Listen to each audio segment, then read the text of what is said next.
نحمدہ ونصلی ونسلم علی رسولہ الکریم اما بعد فاعوذ باللہ من الشیطان الرجیم بسم اللہ الرحمن الرحیم قال اللہ تعالی یا ایہا الذین آمنوا کتب علیکم الصیام کما کتب علی الذین من قبلکم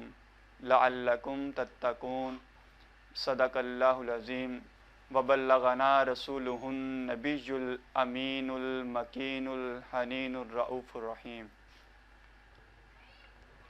میرے نہایت واجب الاحترام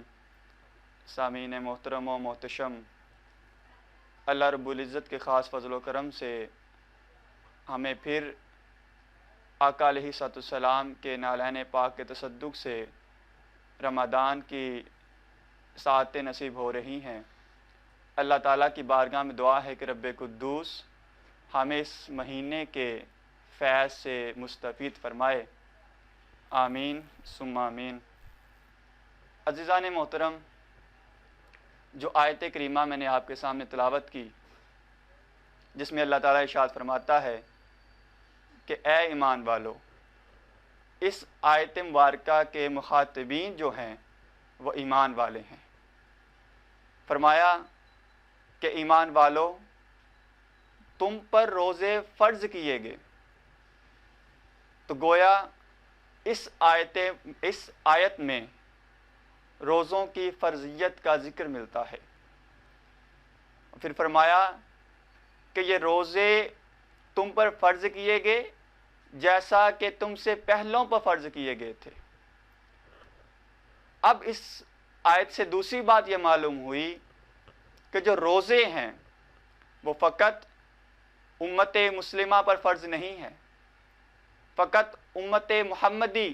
صلی اللہ علیہ وآلہ وسلم پر فرض نہیں ہے، بلکہ یہ تحفہ، یہ کنسیپٹ جو تھا روزے کا، یہ پہلی امتوں پر بھی تھا۔ انسائکلوپیڈیا آف جیوز کے اندر لکھتے ہیں کہ جو پہلے لوگ تھے، پہلی امتیں تھیں، ان کا روزہ رکھنے کا فرق یہ ہے کہ وہ اگر گناہ ہو جاتا، لغزش ہو جاتی، تو خدا کی بارگاہ میں تائب ہونے کے لیے، توبہ کرنے کے لیے، استغفار کی نیت سے وہ روزہ رکھتے، اور پھر ہر مہینے کی 13ویں، 14ویں اور 15ویں تاریخ کو وہ روزہ رکھا کرتے تھے، جس کو ایام بیعت کے نام سے موسوم کیا جاتا ہے۔ تو گویا معلوم ہوا کہ جو کنسیپٹ آف فاسٹ ہے، جو روزے کا تصور ہے، وہ پہلی امتوں کے اندر بھی تھا، اور فرمایا کہ ان لوگوں پر بھی فرض کیے تھے اے ایمان والو، اسی طرح تم پر بھی فرض کیے۔ اور فرض کرنے کی بنیادی وجہ، بنیادی حیثیت اور مقصد کیا ہے، مقصد روزہ کیا ہے؟ فرمایا لعلکم تتقون، تاکہ تم متقی بن جاؤ، پرہیزگار بن جاؤ۔ تو روزوں کو فرض کرنے کی جو پہلی بنیادی وجہ اللہ رب العزت نے ارشاد فرمایا کہ بندے تو متقی بن جائے، تو پرہیزگار بن جائے، تو سنورا ہوا بن جائے، تو گناہوں سے پاک ہو جائے، تو میرے قریب ہو جائے، تجھے قرب الہی میسر آ جائے۔ تو روزوں کی فرضیت کا جو پہلا مقصد تھا اور مقصد ہے، فرمایا کہ تم متقی بن جاؤ۔ تو اس آیت مبارکہ سے دو چیزیں ہمیں معلوم ہوتی ہے کہ روزہ جو فقط اس امت پر فرض نہیں بلکہ پہلی امتوں پر بھی فرض تھا،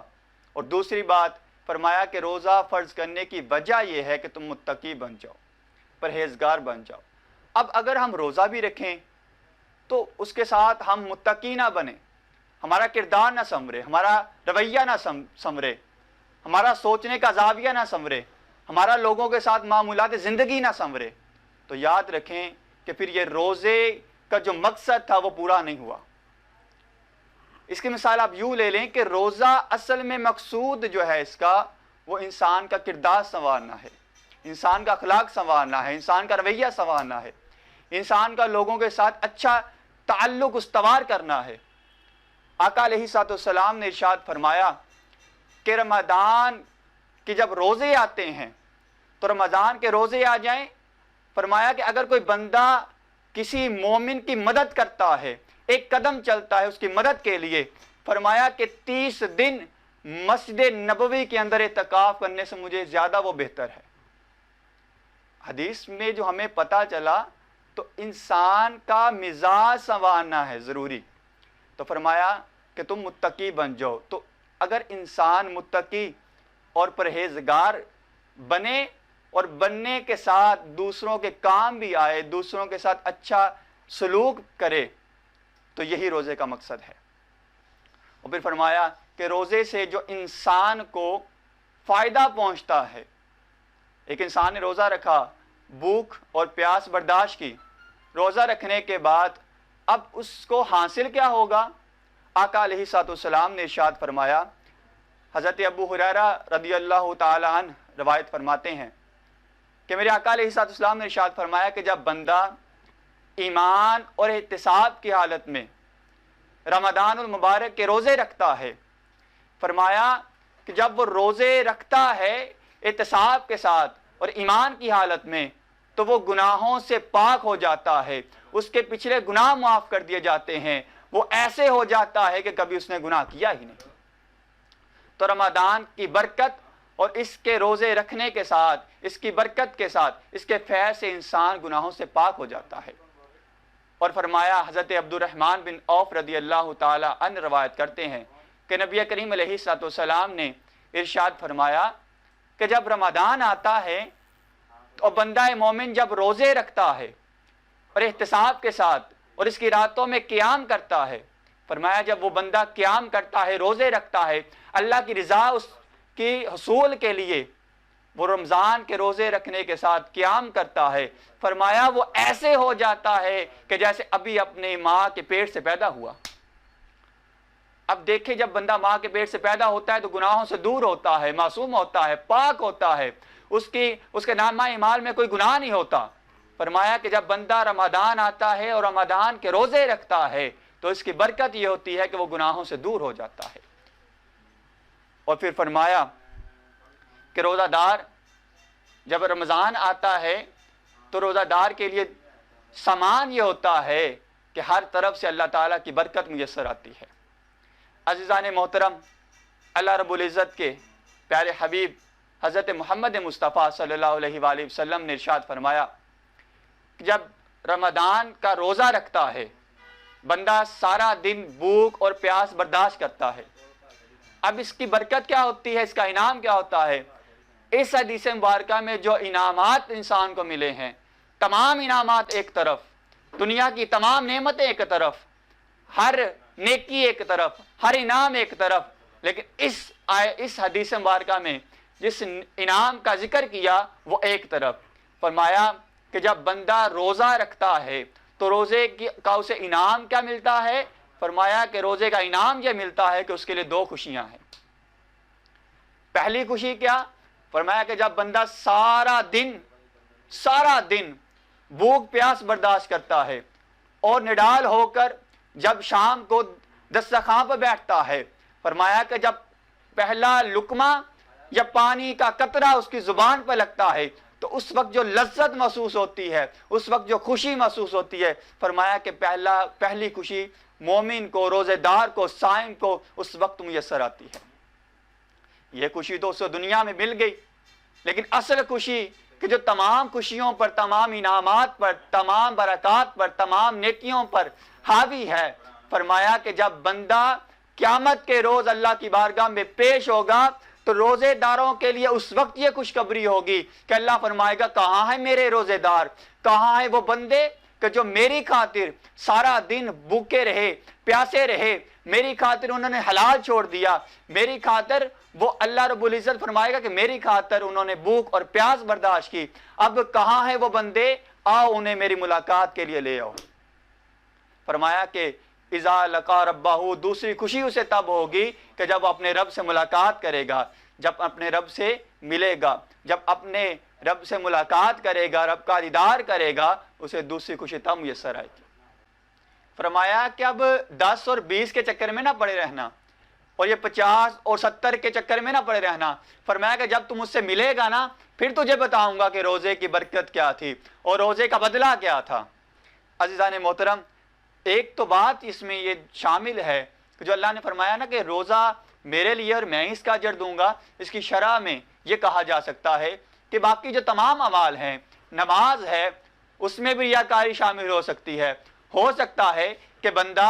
جب اکیلا ہو تو اور طرح نماز پڑھتا ہے، یعنی اس کے قیام میں اتنی طوالت نہیں ہوتی، لیکن جب کسی کے سامنے پڑھتا ہے تو بڑا لمبا قیام کرتا ہے، بڑے لمبے سجدے کرتا ہے۔ اس میں تو ریاکاری کا کنسیپٹ شامل ہو سکتا ہے، ریاکاری کا عنصر شامل ہو سکتا ہے۔ اگر صدقہ کر رہا ہے تو ہو سکتا ہے کہ لوگ مجھے بڑا سخی کہیں، اور حج کر رہا ہو سکتا ہے لوگ مجھے بڑا حاجی کہیں۔ عزیزان محترم، باقی تمام اعمال میں کہیں نہ کہیں ریاکاری کا کنسیپٹ اور عنصر موجود ہے، لیکن روزہ تو ایک ایسی عبادت ہے کہ بندہ اگر اکیلا کمرے میں بیٹھا ہے، کوئی اسے دیکھ نہیں رہا، تب بھی نہیں وہ کھا رہا۔ اگر تمام لوگوں کے درمیان موجود ہے تب بھی وہ نہیں کھا رہا، تو گویا کہ اس کا نہ کھانا یہ کسی کو دکھلاوا نہیں ہے، وہ فقط اس کے لیے ہے کہ میرا رب مجھ سے راضی ہو جائے، میرا خدا مجھ سے راضی ہو جائے، میرا پروردگار مجھ سے راضی ہو جائے۔ بس جب بندہ خدا کی رضا کے لیے بھوکا اور پیاسا رہتا ہے، فرمایا کہ بندے دنیا کے اندر تو نے حلال میرے لیے چھوڑا نا، اب کوئی دوسرا بندہ ہے اس کے مقابلے میں، فرمایا کہ وہ بھی چھوڑ رہا ہے اگر حلال تو وہ ڈاکٹر کے کہنے پہ چھوڑ رہا ہوگا، فرمایا کہ کوئی کسی کے کہنے پر چھوڑ رہا ہوگا، تو فرمایا کہ نہیں بندے، تو نے کسی کے کہنے پر نہیں چھوڑا، بلکہ تو نے میرے حکم پر اور میری فرما برداری میں یہ عمل کیا ہے، آج میں ہی تجھے اس کا اجر دوں گا۔ عزیزان محترم، اور پھر فرمایا کہ جو انسان کو روزہ رکھنے کی وجہ سے اجر ملتا ہے وہ تو ایک طرف فرمایا کہ جب بندہ سارا دن روزہ رکھتا ہے نا، بھوکا رہتا ہے، پیاسا رہتا ہے، تو معدے کے اندر سے ایک عجیب سی ہوا خارج ہوتی ہے، منہ کے ذریعے بدبو خارج ہوتی ہے۔ فرمایا آقا علیہ السلام فرمایا کہ وہ بدبو اللہ فرماتا ہے کہ مجھے مشک سے بھی زیادہ بہتر ہے، مجھے عنبر سے بھی زیادہ بہتر ہے، مجھے کستوری سے بھی زیادہ افضل ہے۔ عزیزان محترم، اب ان کے نزدیک جو کستوری تھی وہ بہت اچھی خوشبو مانی جاتی تھی۔ فرمایا کہ رب والو، جو خوشبو تمہارے نزدیک بڑی اچھی ہے نا، میرے روزہ دار کے منہ سے نکلنے والی بدبو بھی اس سے افضل ہے۔ فرمایا کہ ہمیں یہ اس سے بھی بہتر ہے۔ اب یہاں پر یہ بھی کہا جا سکتا تھا نا، ایک بات ہے ویسے کہ یہ بھی کہا جا سکتا تھا کہ یوں تو ہے بدبو لیکن ہمیں بڑی اچھی لگتی ہے،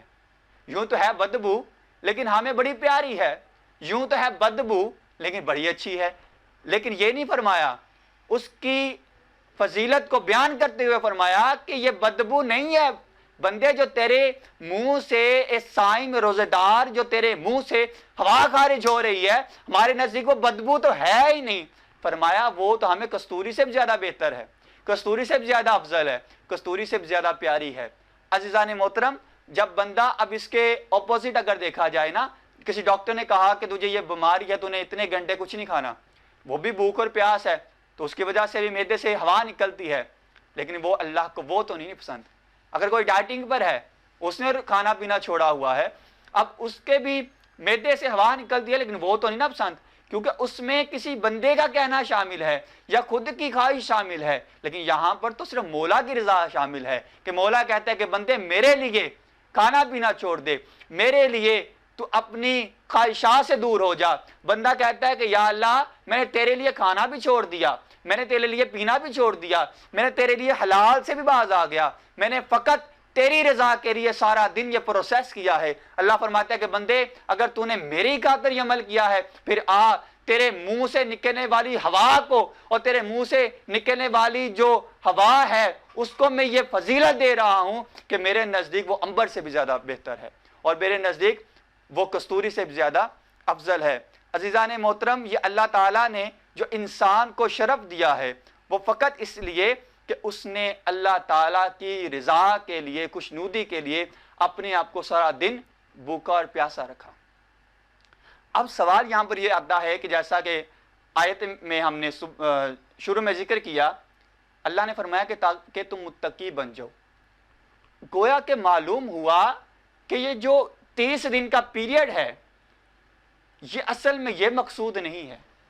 مقصود یہ ہے کہ بندے، جس طرح تو نے 1 مہینہ حلال سے دور رہا، میرے کہنے پر حلال سے دور رہا، اب 11 مہینے میرے کہنے پر حرام سے دور رہنا۔ فرمایا کہ جس طرح یہ 1 مہینہ تو نے جائز اور ناجائز میں خوب فرق کیا، اب سارا سال اسی طرح کرنا۔ جس طرح تیرا کردار سنورا، جس طرح اس دنوں میں تیرا اخلاق سنورا، جس طرح اس دنوں میں تیرا رویہ سنورا، جس طرح تو سورا ہوا بن گیا، جس طرح تو سجا ہوا بن گیا، فرمایا کہ اس 30 دنوں کے پیریڈ کے اندر جو تو نے کام کیے ہیں، اب اس 30 دنوں کے پیریڈ کے بعد اس کا اثر تیری اصل زندگی اور عملی زندگی میں نظر آنا چاہیے۔ اے بندے، جس طرح تو نے رمضان میں اپنی زندگی کو سنوار لیا، تو فرمایا کہ اسی طرح اب 11 مہینے اس کا اثر تیری زندگی میں ہونا چاہیے۔ اب بندہ اگر اصل معنی کے اندر دیکھے تو رمضان ہمیں سکھانے آیا ہے، ہمیں بتانے آیا ہے، ہمیں زندگی کیسے گزارنی ہے یہ ہمیں بتانے آیا ہے، ہمیں ٹیچ کرنے آیا، ہمیں سکھانے آیا ہے۔ اگر بندہ فقط سارا دن بھوکا رہے، پیاسا رہے، اس کا کردار نہیں سنورا، اس کا اخلاق نہیں سنورا، اس کی زندگی نہیں سنوری، آقا علیہ السلام فرمایا، مفہوم حدیث ہے کہ اگر بندہ سارا دن روزہ بھی رکھتا ہے اور فحش گوئی بھی کرتا ہے، برے اعمال بھی نہیں چھوڑتا، تو فرمایا کہ اس نے فقط بھوک اور پیاس برداشت کی، اللہ کو اس کے روزے کی کوئی حاجت نہیں، اللہ کے نزدیک اس کا کوئی روزہ نہیں۔ تو معلوم ہوا کہ روزہ نام بھوکا اور پیاسا رہنے کا نہیں ہے، روزہ نام خواہشات سے دور رہنے کا نام نہیں ہے، روزہ نام ہے کہ انسان سنور جائے، روزہ نام ہے کہ کردار سنور جائے، روزہ نام ہے کہ رویہ سنور جائے۔ رمضان میں جب بندہ دیکھتا ہے نا کہ عام دنوں سے بڑھ کر نیکی کر رہا ہے، تو وہ جب بندہ اس نیکی کے تسلسل کو سارا سال اپنی زندگی میں جاری رکھے گا، تو یہی رمضان اور روزے کا اصل مقصد ہے۔ اصل حقیقت یہی ہے کہ انسان متقی، پرہیزگار، فرما بردار بن جائے۔ جس طرح ان دنوں میں بندے نے حلال چھوڑا، باقی دنوں میں حرام چھوڑتے، اس طرح رمضان کے اندر جب بندے نے نماز تراویح ادا کی، ایکسٹرا نوافل ادا کیے، فرمایا کہ جس طرح اس رمضان کے اندر عبادات کی ہیں، تو باقی دنوں کے اندر بھی عبادات کرنا اور اس کا اثر تمہاری زندگی میں آنا چاہیے۔ اس کی سادہ سی مثال آپ یوں لے لیں کہ اب اگر بندہ، کوئی بچہ ہے، آپ نے اس کے اسکول میں، کالج میں، یونیورسٹی میں داخل کروایا، اور داخل کروانے کے بعد جب وہ عملی زندگی میں جاتا ہے، اس نے پڑھا لکھا، اساتذہ سے پڑھا، پیپر دیے، رزلٹ آ گئے، عملی زندگی میں جب گیا تو اس پر جو ذمہ داری عائد ہوئی، اگر وہ اس کو نبھانے کا اہل نہیں ہے، اگر نبھا نہیں سکتا، تو آپ کیا فرمائیں گے؟ آپ کیا کہیں گے؟ آپ کہیں گے اس کا اسکول جانا بھی بیکار، اس کا کالج جانا بھی بیکار، اس کا یونیورسٹی جانا بھی بیکار، اس کا نصاب پڑھنا بھی بیکار، اس کا ٹیچروں سے ٹائم لینا بھی بیکار، اس کا فیس ادا کرنا بھی بیکار۔ ارے ساری چیزیں بیکار کیوں کہیں؟ اس لیے کہ اس نے عملی زندگی، کیونکہ جو مقصود تھا عملی زندگی میں جب اس پر ذمہ داری عائد ہو اور اس ذمہ داری کو اٹھانے والا بن جائے، وہ عملی زندگی میں جو اس کا اصل مقصد تھا وہ پورا نہیں ہوا، تو آپ نے ساری زندگی کی جو اس کا ساری زندگی کا پروسیس تھا، وہ سارے کا سارا کہہ دیا کہ بیکار ہے۔ عزیزان محترم، اسی طرح اگر بندہ روزہ رکھے اور 30 دن تو بڑا اچھا بنا رہے، اور لیکن 11 مہینے وہ پتہ نہیں کس فضا میں گم ہو جائے، خدا سے دور ہو جائے، کہاں سے آیا تھا اور کہاں چلا گیا اسے کچھ پتہ نہ ہو، اس کا کردار بھی نہیں سنور رہا، اخلاق بھی نہیں سنور رہا، رویہ نہیں سنور رہا، وہ خود نہیں سنورا ہوا بن رہا، اگر بندہ ان 30 دنوں کے بعد باقی پورا سال اس کا اثر اپنے اوپر نہیں دکھاتا، تو ہم پھر یہ کہہ سکتے ہیں کہ جس طرح ادھر نصاب مقصود نہیں تھا، عملی زندگی میں عائد ہونے والی ذمہ داری مقصود تھی، اسی طرح اس 11 مہینوں میں، اس ایک مہینے میں بھوکا رہنا مقصود نہیں ہے، بلکہ باقی 11 مہینوں میں اس رمضان کا اثر بندے پر نظر آنا مقصود ہے۔ عزیزان محترم، اللہ رب العزت کی بارگاہ میں دعا ہے کہ رب قدوس ہمیں اس رمضان کی برکت سے بھی مالا مال فرمائے، اور صحیح معنوں میں جو رمضان کا مقصد ہے ہمیں اس مقصد کو پورا کرنے کی توفیق عطا فرمائے۔ آمین بجاہ نبی الامین۔